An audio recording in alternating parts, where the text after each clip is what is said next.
হোস্টিবাইনের ঘটনা হচ্ছে সেম একটা ঘটনা, কারণ হচ্ছে যে আরো 1500 বছর আগে এক সময় মানুষ কি ওই সময় মক্কা ছিল, মক্কার মধ্যে এই কাবা ছিল, মানুষ ওই কাবাকে কি করতো, প্রদক্ষিণ করে ঘুরতো, হজ পালন করতো। ওই সময় কি ছিল, হজ হজ কি করে, কাবারে চারদিক দিয়ে ঘুরে আল্লাহ তাআলা স্মরণ করে, মানে জিকির করে আল্লাহ তাআলা। তখন এই তোমার ইয়েমেনের একজন হচ্ছে গভর্নর ছিল, বাদশা ছিল, ওনার নাম হচ্ছে আব্রাহা।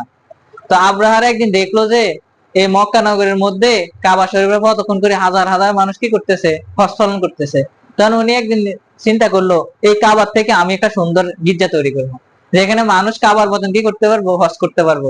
তখন উনি একটা গির্জা তৈরি করছে এত সুন্দর ভাবে, ওনার ওই মানে ইয়েমেনের বাদশা যেহেতু, ওনার অর্ধেক সম্পদ ওইখানে সে ব্যয় করছে, ব্যয় করে এটা সুন্দর করে গির্জাটা তৈরি করছে। তৈরি করার পর এবার আরববাসীদেরকে উনি সংবাদ পাঠাইছে যে তোমরা মক্কাতে যাওয়ার দরকার নাই, কাবা শরীফে যে হজ করার দরকার নাই, আমি